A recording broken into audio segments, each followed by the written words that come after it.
Okay, so put it under a little bit of tension, just take up the slack in it.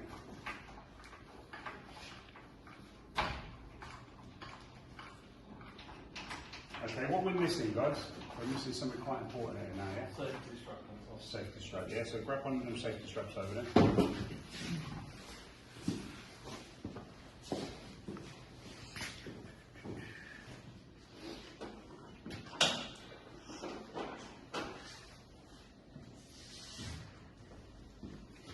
Okay, and what's going to go is normally there's a clamp on there, and normally the clamp slips, yeah, and it goes off, yeah? So what you need to do is clamp it really.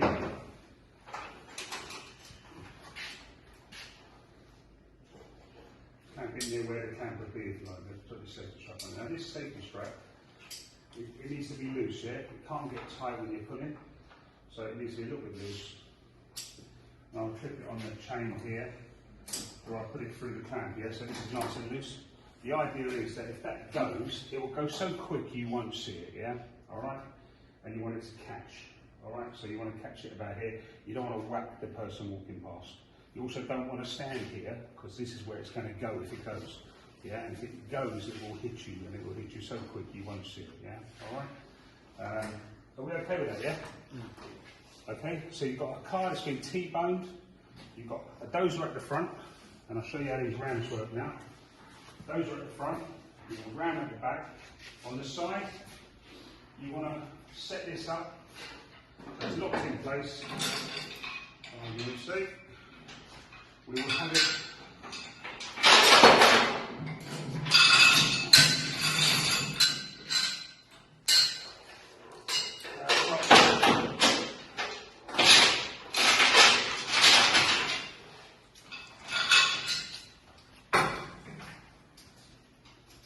now this car is damaged, and I don't necessarily want to damage it, just for the sake of you don't set it up. You set this at the right place.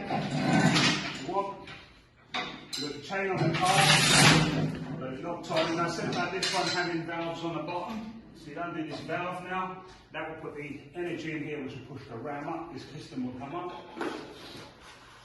That will go out the side.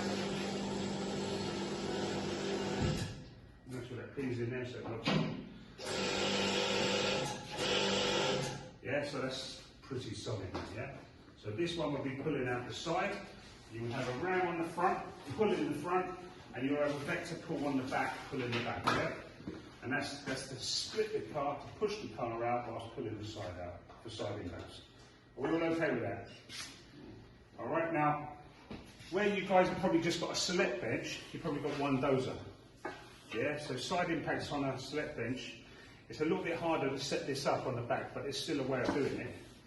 But it'd be far better if you've got pots in the floors and you can set up the vector pull-in. Yeah, so the whole idea of the pots being spread around the car is you can sling a chain from one to the other pot and make up this. Yeah, and you have that attachment there to hold your ram. And you do the same for this here. You'd have another pot further back to grab it.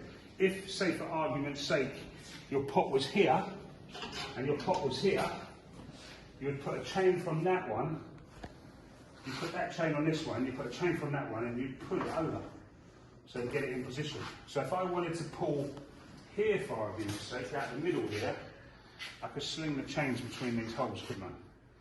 Yeah, and if you've got the pots spread out the floor, you can sling the chains. So the pot system is called a